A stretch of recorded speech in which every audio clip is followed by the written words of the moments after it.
Global war alert. US और Iran का tension अभी अपने बिल्कुल पीक पर है और ड्रोन स्ट्राइक्स ने तबाही मचा रखी है। Let's get into it.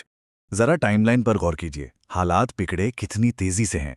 2 मार्च को लेबनान वॉर शुरू होती है, फिर 12 में आते आते सिचुएशन इतनी आउट ऑफ कंट्रोल हो जाती है कि इजराइल को यूएई में अपना आयरन डोम सिस्टम डिप्लॉय करना पड़ता है। और आज 18 मई को सबसे शॉकिंग डेवलपमेंट आई है। यूएई के अल्धाफा रीजन में बराका न्यूक्लियर पावर प्लांट पर सीधे एक ड्रोन स्ट्राइक हुई है, जिसकी वजह से वहां आग लग गई। अच्छी बात यह है कि रेडिएशन लीक या किसी के कैजुअलिटी की खबर नहीं आई और यूएई डिफेंस मिनिस्ट्री ने इन ड्रोन्स को इंटरसेप्ट करने की बात भी बताई है। लेकिन सोचिए, एक न्यूक्लियर फैसिलिटी पर हमला होना, यह साफ दिखाता है कि एस्केलेशन किस खतरनाक, भयंकर लेवल पर पहुंच चुका है। और हां, इसके साथ ही सऊदी अरेबिया ने भी इराक से आते हुए 3 ड्रोन्स इंटरसेप्ट किए हैं आज। और इस एक्सट्रीम हाई वोल्टेज टेंशन के बीच अमेरिका के फॉर्मर प्रेसिडेंट डोनाल्ड ट्रंप का एक बेहद अग्रेसिव स्टेटमेंट सामने आया है। उन्होंने ईरान को सीधी चेतावनी दी है, quote, clock is ticking, better get moving. America ने पीस डील के लिए कड़ी शर्तें रख दी हैं, जिसमें ईरान को सिर्फ अपनी एक न्यूक्लियर फैसिलिटी चालू रखने की इजाजत दी गई है। तो यहां एक बड़ा सवाल उठता है, क्या अमेरिका और ईरान के बीच टेंशन और बढ़ेंगी? आपको क्या लगता है? मिसाइल्स से निकलकर अब जरा आते हैं अपने देश की डोमेस्टिक पॉलिटिक्स में। पॉलिटिक्स में बड़ा ब्लास्ट, चुनाव, नए सीएम्स की शपथ और एक अजीब सा वायरल चलन। देखते हैं क्या चल रहा है।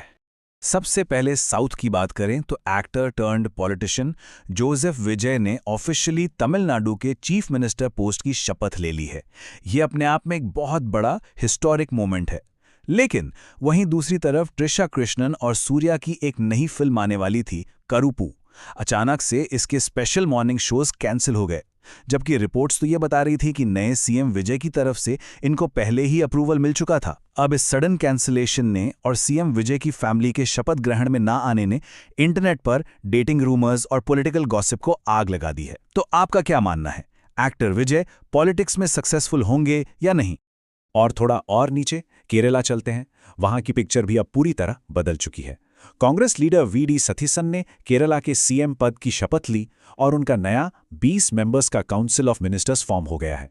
सबसे जरूरी पॉइंट यहां यह है कि एलडीएफ को हराकर 10 साल के एक बहुत लंबे गैप के बाद यूडीएफ ने केरला की पावर में शानदार वापसी की है।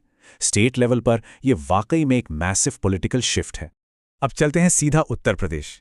ये 1000 रुपए का जो फिगर है ना, ये किसी पॉलिटिकल योजना का नंबर नहीं है, बल्कि एक वायरल चालान का एग्जैक्ट अमाउंट है। हुआ क्या कि यूपी के देवरिया से बीजेपी एमएलए शालब मानी त्रिपाठी जी का एक किस्सा बड़ी तेजी से वायरल हो गया। वो अपने सपोर्टर्स के साथ बिल्कुल मस्त होकर बुलेट चला रहे थे, वो भी बिना हेलमेट के। अब भाई